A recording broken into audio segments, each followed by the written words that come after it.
Oi, gente! Hoje eu vim fazer um vídeo pessoal. Porque algumas pessoas me... É pessoal e é literário, né? Porque afinal de contas, algumas pessoas me perguntam... vai ser difícil mostrar, né? Sobre o significado dessa tatuagem aqui. Então eu vim contar porque são 10 personagens literários. E ela tá de ponta cabeça, mas assim vai ficar ruim de você ver. Depois eu boto foto direito. São 10 personagens literários. Era uma tatu que eu queria fazer com 10 personagens que marcaram a minha vida de leitora. E aí, assim, como é bom ter uma boa tatuadora, né? Porque a minha ideia primeira era colocar os nomes desses personagens em uma cruzadinha. Então os nomes iam se cruzando com as letras em comum. E aí eu queria que ela fosse colorida, então cada nome ia ter uma cor. E eu queria que tivesse o nome e do lado, assim, um simbolinho de cada um. E aí a maravilhosa Dani Linhares, minha tatuadora, beijo Dani, falou: Ju, não vai rolar, o símbolo vai ficar muito pequeno, vamos ter outra ideia. E ela teve essa ideia aqui, então, de fazer os personagens em balãozinho. Deixa eu ver se acender essa luz aqui fica melhor. Saindo dos livros, né? Então a gente tem os livros aqui e aí são 10 balãozinhos. Cada balãozinho é um personagem que me marcou. E eu vou falar um pouquinho pra você de cada um desses 10 personagens, então, neste vídeo, tá? Eu vou começar com o Bingo. O Bingo é... voltei. O Bingo é do livro É Proibido Miar, Pedro Bandeira. Recomendo muitíssimo que você leia. E eu acho que, bom, cada um desses personagens dessa tatu me fez ser o que eu sou, assim, de certa forma, né? É uma autobiografia, uma mini autobiografia de leitora em forma de tatuagem. Então o Bingo do É Proibido Miar é um livro infantil, mais ou menos, né? É um livro infantil do Pedro Bandeira, maravilhoso autor brasileiro, que escreve muita literatura infanto-juvenil, não só, mas enfim, e que eu li quando eu era muito pequena. Eu li, ganhei da minha mãe o livro e fiquei apaixonada na história do Bingo, que é esse cachorrinho que quer ser gato, digamos assim, ou que gostaria de ter a liberdade que um gato tem. Eu li esse livro quando era criança, então, e depois, quando eu tava na primeira série, lá no Colégio Rio Branco, Barão Geraldo, aqui em Campinas, adotaram esse livro pra gente trabalhar na primeira série. Eu já tinha lido, e eu sabia o livro de cor, porque daí a gente começou a trabalhar com o livro na aula, e via várias partes. Eu lembro que as professoras imprimiam as páginas, os capítulos em A3 e a gente ia colocando, porque teoricamente era pra alfabetização, né? Eu me alfabetizei com 4 anos, eu comecei a ler com 4 anos, porque sempre fui retardada, eu sempre gostei de leitura demais. Então eu já tinha lido e eu lembro dessa imagem, assim, nas paredes da sala, essas folhas em A3 com os capítulos impressos, que era para as crianças, né, irem ali reconhecendo a linguagem e tal. Perdão, eu já lia. E gosto muito dessa história e acho que ela tem, eu não sei, acho que um pouco da minha rebeldia, se é que eu posso dizer que eu sou um pouco rebelde, vem da história do Bingo. É Proibido Miar conta a história desse cachorrinho chamado Bingo, que é um filhote de uma linda ninhada que acabou de nascer do senhor Bingão e a senhora Bingona, que são 2 cachorros. E aí eles estão aprendendo como deve se comportar um cachorro, né? Eles estão aprendendo a ser cachorros, a ser cães. Então, como se porta, do que um cachorro gosta, do que um cachorro não tem que gostar, do que um cachorro tem que ter raiva. Só que durante esse aprendizado tem um gato que passeia pelo telhado, que olha a lua, que mia pra lua, e o gato é livre, o gato sai à noite, e o Bingo fica olhando e ele fica admirando o gato, né? O gato vizinho.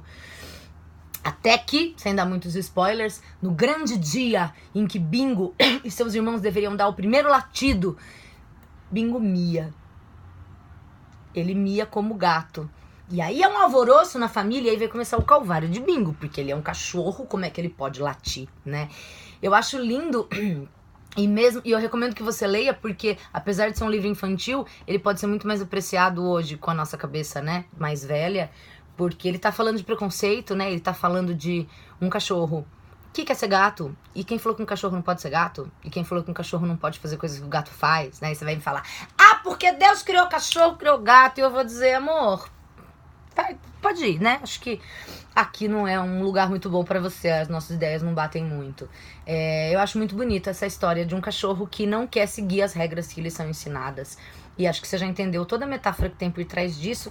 A Dani, maravilhosa, fez aqui, não sei se você tá conseguindo ver, é o balãozinho amarelo aqui. A gente tem na sombra preta um cachorro e dentro a cabeça de um gato, né? Ele é um cachorro com cabeça de gato. É Proibido Miar, Pedro Bandeira, maravilhoso. Bom, o segundo personagem é esse balãozinho azul aqui, que é o Flicts, que é um livro do Ziraldo, também um livro infantil. E Flicts é o nome de uma cor, então aqui é só isso mesmo, assim, é o balão. Eu tô numa posição mega estranha, né? É um balão com a cor Flicts, porque essa é a cor Flicts, que é o que a gente chama de cor de pele, sabendo que ninguém tem a pele dessa cor, né? Enfim, e existem muitos tons de pele. Mas esse é infantil mesmo, é uma história dessa cor, Flicts, que não conhecia nada no mundo que fosse Flicts. Ele fica muito triste porque ele não conhece ninguém que seja igual a ele, ninguém que tenha a cor dele. E ele decide sair pelo mundo buscando alguém que seja Flicts. E eu acho que esse também é um livro que muito me influenciou, que me fez entender e apreciar a singularidade, né? Eu nunca quis ser igual a ninguém. Eu sempre gostei de ser diferente, eu sempre apreciei, soube apreciar e valorizar a singularidade que é minha. E eu acho que todo mundo tem que aprender isso, ao invés da gente ficar tanto querendo copiar as pessoas que a gente admira, né? É natural que a gente se inspire, mas cada um é o que é, né? E Flicts era assim, Flicts não... Ele se sentia muito mal por não ter ninguém que fosse Flicts. E aí ele vai buscar. E é uma mensagem muito linda, eu adoro e... Não sei, essa esperança boba de que por mais que você se sinta gauche na vida, pra citar Drummond, ou estranho, e parece que, sei lá, não tem ninguém aí que seja como você, por um lado isso é muito bom. E por outro lado pode ser que em algum lugar do mundo, ou fora do mundo, tem alguém que seja seu partner, sabe? Você vai acabar encontrando Flicts no mundo. Acho lindo. De novo, assim, né? São 2 livros com mensagens muito fortes. Esses 2 livros infantis que são 2 dos que mais me marcaram na minha infância. Bom, partindo pra minha adolescência... Ai, meu Deus. Vou falar. Ah, não. Antes vou falar do Poirot. Que tá aqui, ó. No balãozinho amarelo, né? É o detetive da Agatha Christie. Hercule Poirot. Os personagens têm os nominhos, né? Nessas tagzinhas, assim. Nas etiquetinhas. E o Poirot é um balãozinho amarelo com o seu famoso chapéu coco e o seu bigode... Né? Se você assistiu no cinema, que foi um sucesso no ano passado, 2018, O Assassinato no Expresso do Oriente, você não sabe quem é Poirot, porque eu fiquei puta do jeito que Poirot foi descrito, assim, fisicamente, o ator que usaram pra fazê-lo. Não, tem um ator chamado David Suchet, eu acho que é assim que pronuncia, que fez uma série da Agatha Christie, e que ele é o Poirot dos livros, assim, sabe? Enfim, aqui não é um livro específico, mas quando eu tinha 13 anos eu tinha um amigo irmão, Bruno, não sei onde anda, o que aconteceu com Bruno Moreto. A gente fazia teatro e ele era meu puta amigo, Bruno Ruivo, Bruno Tocha. A gente vivia junto e eu me lembro de um dia na casa dele em Barão, era um barato, a gente ia na casa dele, tinha uma casona com piscina, a gente ia nadar e depois saía de toalha pra dar rolê no quarteirão, que a gente queria causar, só com a toalha. Era muito engraçado, Bruno, e a gente se divertia muito, a gente fez par romântico nas peças de teatro, mas a gente era brother mesmo, amigo mesmo. Amava Bruno. Eu sei que depois ele foi fazer cênicas, depois ele saiu, fez letras, e eu não sei mais onde ele tá, eu não sei o que aconteceu com ele, infelizmente. Bruno, se você estiver aí, me dá um sinal, porque eu não consegui te achar nem nas redes sociais. Faz muitos anos isso, eu era muito jovem, tinha uns 13 anos. E eu fui um dia na casa do Bruno, olhando a estante de livros, ele também gostava muito de ler. E ele me falou, você nunca leu Agatha Christie? Eu falei, não. Ele falou, você tem que ler, você vai amar. E me deu o primeiro livro da Agatha Christie, quer dizer, me emprestou. Foi o primeiro livro da Agatha Christie que eu li, que é o 13 à Mesa, que é com o Poirot, né? Depois disso eu fui ler várias outras coisas da Agatha Christie. Não gosto da Miss Marple, que é outra detetive dela. Tá nos meus planos, assim, futuros. Vou tentar de novo ler livros da Miss Marple, mas assim, vai demorar, né? Porque agora eu tô fazendo mestrado e tenho os livros do vestibular pra dar aula pros alunos, então o que eu quero ler acaba ficando pra depois. Eu tenho que ler o que eu preciso ler pro trabalho ou pro mestrado. Mas enfim, tenho que dar uma nova chance a Miss Marple, mas eu nunca gostei. Eu fui pegando só os do Poirot. Um dos meus livros preferidos da Agatha Christie, se não for o preferido, é o Caso dos 10 Negrinhos, né? Que depois mudou o nome por questões de palavras, né? 10 negrinhos, enfim, não ficou muito politicamente correto. Eu não lembro como que é o Caso dos 10 índiozinhos, eu não lembro como que ficou agora, mas pra mim é o melhor livro dela, mas não tem o Poirot, né? É um livro sem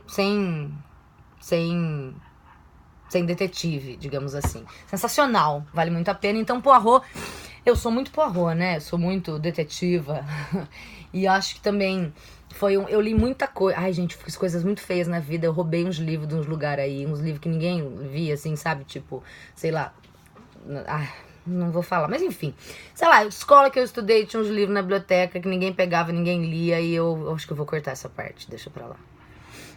Enfim, fui ler muita coisa, li muita coisa do Poirot, li muita coisa da Agatha Christie, fiquei apaixonada por ela e ainda amo, né? Já reli várias vezes, Caso dos Desegredos eu já li umas 3, 4 vezes. Tem vários outros livros, do 13 à Mesa mesmo eu já reli, então é isso. Daí, ainda na minha juventude, na minha adolescência, a gente tem esse personagem aqui, que é esse balãozinho vermelho, dá pra ver aí, Raquel, não dá pra ver nada, né? Que ela tá atrás de uma grade. Deixa eu ver se eu consigo mostrar assim. Você tá vendo um balãozinho vermelho atrás de uma grade? Pois é. Raquel é a personagem do conto Venha Ver o Pôr do Sol, da maravilhosa Lígia Fagundes Telles. Aliás, comprei essa semana, chegou. Ai, os contos completos de Lígia Fagundes Telles, maravilhosa. Eu só não vou beijar porque eu tô de batom. Mas pra isso eu preciso contar uma parte da minha vida, uma coisa pessoal, que eu geralmente conto em aula, quando eu dou aula em colégio e falo desse conto, e a gente lê esse conto, eu faço este preâmbulo, que é todo verdadeiro. Quando eu tinha aí uns 15 anos, eu conheci uma galera que jogava RPG, galera toda da minha idade, eram uns meninos, tinha um mais novo, dois um ano mais velhos. Em geral éramos nós 4, mas tinha mais às vezes uns ou outros que vinham, enfim, né, adolescência, tinha... Não fumem, crianças. Tinha 2 meninos nesse grupo que eram muito legais. E claro que eu fiquei apaixonadinha, né? Por eles, e gostava de um, gostava do outro. E eu era muito jovem, né? Gatinha, carne nova no pedaço. Os 2 meio que também se apaixonaram por mim. E aí eu tinha que escolher, né? E os 2 eram muito amigos. E assim, cada um me atraía de maneiras diferentes, assim. Um deles me atraía... os 2 eram muito inteligentes, né? Isso, pra mim, é sempre condição... Quer dizer, às vezes a gente dá umas cagadas na vida, mas em geral é uma condição que me atrai. Mas um era uma coisa mais física, não sei, eu achava ele lindo, tinha um negócio. Além de achar ele muito legal, muito inteligente, a gente ria muito, enfim. E o outro era um amor de alma, sabe? A gente discutia muito sobre literatura, ele gostava muito de ler. E filmes, e a gente morria de rir. Mas daí daquela, né, quando eu fui pra escolher, eu acabei escolhendo o outro. E foi meu primeiro namorado, muitas coisas na minha vida. E aí ele falou, bom, vou ter que contar pro fulano. Foi lá e contou pro fulano. E... então eu e a Ju, a gente tá namorando e tal, desculpa aí. Deu uma balançada na relação deles, que aliás é uma história bem complicada, que também não interessa aqui. E aí o outro, o que eu não tinha escolhido, foi um dia em casa, com papel na mão, e falou, eu tô sabendo, né, que você tá namorando fulano, e eu desejo tudo de bom pra vocês, uma coisa meio Adele, assim. Never mind, I'll find... Mentira, não foi assim. E ele falou que queria que você lesse esse conto, não sei se você conhece, me entregou um papel que eu tenho até hoje, um xerox, que é o xerox de Venha Ver o Pôr do Sol, da Lígia Fagundes Telles. E aí eu digo isso, e ele me deu o conto e foi embora. E aí eu falo isso e leio o conto pros meus alunos, e quando acaba eles ficam, meu Deus, e aí, o que aconteceu? Eu não vou dizer nada aqui pra você, não vou falar sobre o conto, então se você não leu, vá ler, porque é realmente sensacional, e leia pensando nesse contexto, né? Encontrei esses 2 muitas vezes ainda na minha vida, posso dizer que sou, não vou dizer amiga, porque a gente não vive junto, mas sou colega dos 2. Os 2 estão casados hoje, cada um feliz aí com a sua esposa. Mas são pessoas muito importantes na minha vida, que cruzaram o meu caminho muitas outras vezes, muitos outros momentos desses anos todos.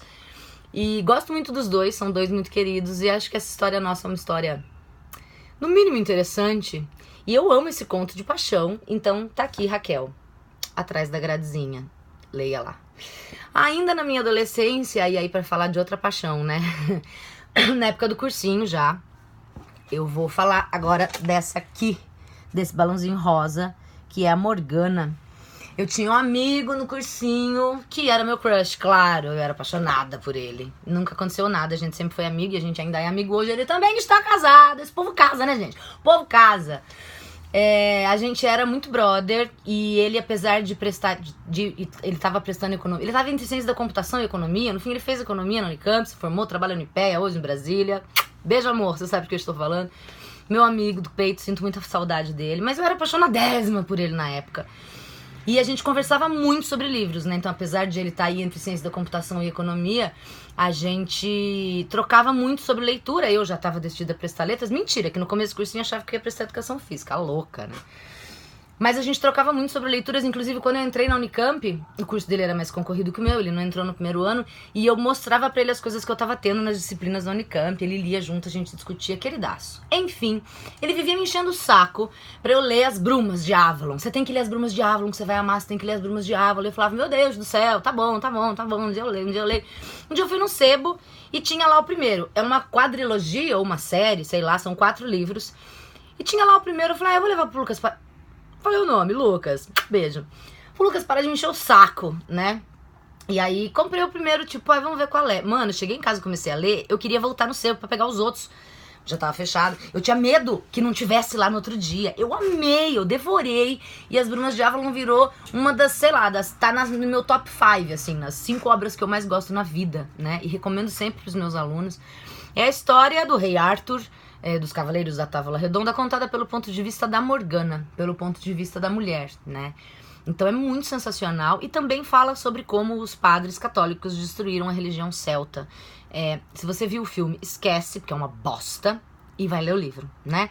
E aí a Tatu é do Crescente, que Morgana, que passou pra história, né, pra gente, com uma bruxa, feiticeira, feia. Era uma linda mulher, inteligentíssima, sacerdotisa, e o crescente na testa é a marca das sacerdotisas de Avalon, é uma tatuagem que elas fazem na ilha de Avalon. Então, assim, As Brumas de Avalon marcou muito a minha vida também, essa coisa do ponto de vista da mulher, e eu sempre gostei de histórias medievais, isso é muito antes de Game of Thrones, tá, gente? Então fica a dica, Brumas de Avalon, aqui da minha adolescência. Ainda, um pouquinho depois, eu tenho aqui esta outra... Então tem 2 luas, né? Coisa bruxa. Tem a Morgana aqui com o Crescente da Tatu. E tem a outra lua que tá aqui. Vou fazer assim pra você ver. É aqui, que é Blimunda. Esse balãozinho roxo aqui, com essa lua cheia. E esse é do livro Memorial do Convento, do maravilhoso Salve Salve José Saramago. Inclusive ali tá desfalcado porque eu tirei alguns pra montar a aula. Mas essa estante é toda do Saramago e tem uma foto dele ali. É um altar do Saramago. Então tá ali o Memorial do Convento. Foi o primeiro livro do Saramago que eu li quando eu tava prestando Unicamp, na época do cursinho ainda. Tava esse livro na lista, eu nunca tinha ouvido falar de Saramago. Peguei pra ler, não entendi porra, devolvi. Peguei de novo, porque eu falei, gente, vou ter que ler. Como é que eu vou prestar vestibular sem ler a lista inteira, né, dos livros, sem ler tudo? Que nem meus alunos fazem hoje, que se foda não ler. Beijo pra você que lê. Eu peguei de novo, aí levei pra casa, comecei a ler e não entendia nada. Por que esse filho da puta não escreve direito? Que ódio. Devolvi na biblioteca do cursinho, que a gente é pobre, não comprava livro, né? A gente emprestava. E daí, pela 3ª vez que eu fui pegar, a bibliotecária olhou pra mim e falou assim, você não tá entendendo nada, né? Eu falei, não tô. Ela, aí parece que assim, o teto se abriu, uma coisa de igreja barroca, e veio uma luz. E ela falou assim, vá até a página 35. Eu não sei se era 25, 35, enfim. Não pare. Sumiu a luz, eu falei, tá bom. Cheguei em casa, peguei o livro e, gente, comecei a ler, mas eu não entendo nada, Olha, página 13 ainda, que ódio desse filho da puta. Olha, 14, eu não tô entendendo nada. E fui lendo. E de repente, quando eu vi, passou da 25 ou da 35. Eu tava completamente apaixonada pelos personagens. Eu queria ser a Blimunda. E aí o Saramago virou meu personagem. É um personagem. Virou meu autor favorito da vida. Essa outra tatu aqui de coração com essa frase é dele. É uma frase dele. A frase inteira é: se tens um coração de ferro, bom proveito. O meu fizeram-no de carne e sangra todo dia. Saramago, tá aqui. Ele virou o autor favorito da minha vida inteira. E esse foi o primeiro livro, e Blimunda, a primeira personagem feminina dele que me emocionou, então está aqui. Um pouquinho abaixo da Blimunda, no balãozinho verde, nós temos Tertuliano Máximo Afonso. Tertuliano Máximo Afonso é do livro O Homem Duplicado, de Saramago, que até bem pouco tempo eu tinha certeza que era o meu favorito de Saramago, mas agora não tenho certeza de mais nada. Eu reli no ano passado, 2018, esse livro com os meus alunos do segundo ano. Mas aí eu reli A Caverna com outra turma e eu já não tenho mais certeza de qual é o favorito. Talvez seja O Homem Duplicado. É que fizeram um filme bosta. Destruíram o livro. Mas esse livro, pra mim, eu sempre achei que era o meu favorito de Saramago. Eu adoro a história do Tertuliano Máximo Afonso, professor de história, que um dia descobre que existe um cara igual a ele. Não é irmão gêmeo, não é clone, que porra é essa, né? É o tema do duplo, que é um tema que eu estudei no meu primeiro semestre da Unicamp e eu nunca esqueci. E aí o símbolo dele aqui, já que ele é professor, é um meio certo, né? Professor corrigindo provas. E esse meio certo também faz muito sentido pra mim na trama do livro. Bom, acho que passamos a adolescência aqui. E agora eu preciso te falar, deixa eu ver o que mais temos aqui. Chegamos ao Machadão, né? Machado de Assis tá 2 vezes representado aqui. Tá representado neste balãozinho, que é Virgília. Virgília de Memórias Póstumas de Brás Cubas. Virgília é a mulher que tem cérebro. Virgília, como uma personagem realista, não é levada pelas suas emoções. Virgília pensa. Virgília toma todas as suas decisões de maneira fria e calculada. E eu acho que isso muito me impressiona. Gosto das mulheres do Machado em geral. E a Virgília, por mais que ela seja filha da puta, é, como eu sempre digo, um personagem esférico, né? Como todos nós somos. Ninguém é 100% filha da puta, ninguém é 100% bonzinho. Virgília definitivamente não é 100% boazinha. Também não é 100% filha da puta, mas Virgília é uma mulher que pensa. E que age com base no que ela pensa. Além disso, eu queria dizer que... Bom, então, enfim, Memórias Póstumas de Brás Cubas, que eu li a primeira vez aos 17 anos. Já gostei, mas li muitas outras vezes depois e cada vez é mais sensacional. Além de Virgília, não podia deixar de fora o olho que todo mundo comenta nessa tatu, porque a Dani arrasa mesmo, que é Capitu, né?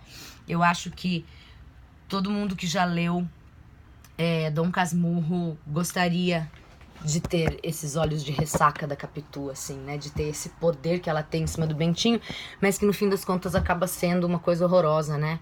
Eu acho que Capitu é uma das mulheres mais fortes da nossa literatura. Ela também é muito inteligente, mas muito injustiçada. E eu acho que Capitu e o Casmurro como um todo me faz refletir sobre o ciúme, né? Eu sou taurina, gente, eu sempre tive muito ciúme. Eu tenho ciúme dos meus alunos, eu tenho ciúme dos meus amigos, eu tenho ciúme da minha família, eu sempre tive muito ciúme dos meus namorados. Mas é uma coisa que eu pretendo para os meus próximos relacionamentos evitar, porque o ciúme, mano, não leva a lugar nenhum, né, cara? Às vezes a gente não consegue controlar, mas assim, o absurdo do ciúme, eu acho que com o tempo, quando o tempo vai passando, a gente tem que ser capaz de mandar nele, né? Fica a Capitu como um lembrete de quão destrutivo o ciúme pode ser na vida. E aí, falei, falta uma, que já é, acho que de todos esses, o último que eu li, que é Clemence. O personagem é aqui este balãozinho roxo, com um ponto de interrogação laranja, dá pra ver? Clemence é de uma obra de um autor francês chamado Martin Page, e o livro se chama Como Me Tornei Estúpido. Eu sempre indico pros meus alunos, é um livrinho pequenico. Ai, tá lá em cima agora, vai dar uma preguiça, não vou pegar agora não, tá? Eu não peguei nenhum também, né? Como Me Tornei Estúpido é a história do Antoine, que é um personagem que pensa muito. Ele pensa sobre tudo, ele racionaliza sobre tudo, e ele fica muito louco pensando sobre tudo, e ele decide que ele quer se tornar burro, porque ele vê que as pessoas burras são tão felizes, e elas dançam, e elas se divertem, e elas dão risada, então ele quer ser burro. E aí ele vai tentar, em vários passos, emburrecer e se tornar estúpido. É um livro engraçado, é um livro super cheio de metáforas e maravilhoso. E tem essa personagem que eu não quero falar dela porque eu não quero atrapalhar a sua leitura, que é a Clemence, que me lembra muito uma personagem de um livro que eu amo, que é a Clementine, do filme Brilho Eterno de uma Mente Sem Lembranças. Vou deixar por aí, que esse é um filme que toda vez que eu vejo eu me acabo de chorar. Aliás, graças a Deus faz anos que eu não vejo de novo e não dou conta desse filme, né? Mexe muito comigo. E a Clementine me lembra muito a Clemence do Como Me Tornei Estúpido. E eu acho que tem muito de Clementine em mim, e acho que tem muito de Clemence, e eu gostaria de ter mais até. Acho que já fui mais Clemence. Tô muito... Sei, tô meio estranha. Tô envelhecendo, né, gente? 19 anos. Difícil. Então é isso, essa é a história das minhas tatus, dessa tatu, dos meus 10 personagens aí, 10 dos personagens que me marcaram, né? Eu fiz essa escolha, assim, uma coisa meio impulsiva, assim. Vou escolher 10, os que vieram à minha mente. Depois acabei me lembrando de outros, mas sempre há espaço nesse corpite para mais tatuagens. Então aguardem. Esses dias eu lembrei desse dia, uma das próximas, que eu quero fazer o Aurin da História Sem Fim. Quem já leu sabe do que eu tô falando. Na verdade, primeiro eu vi o filme e 1000 vezes... Sabe aquele filme quando você é criança que você pega 1000 vezes na locadora? O meu era História Sem Fim. Depois descobri que era o livro, que tá aqui também em algum lugar. Enfim, e o livro é em 2 cores. Não, sensacional. Michael Ende, acho que é assim que fala. Michael Ende. É um alemão, na verdade. Então não deve ser Michael, né? Mas enfim. Também não é Mikhail, porque escreve como se fosse Michael. Whatever. E depois do Dia do Coringa, do Jostein Gaarder, fui lembrando de vários outros livros, mas foi depois. Então, desses, essa tatu é isso. Eu vou te mostrar ela mais uma vez. Aqui. Eles saem dos livrinhos, saem os balões. E aqui estão os personagens com os seus nomezinhos. E ela é muito linda. Ela deu uma inflamadinha em alguns lugares, porque eu sou cagona. Gente, tô mostrando toda a zona do meu escritório, né? Que eu tenho trabalhado tanto esses dias que ele tá uma zoeira. Então é isso. Comenta aí se você já leu alguma dessas obras, se você ficou com vontade de ler alguma. E é isso, depois eu volto, tá bom? Um beijo, obrigada e até!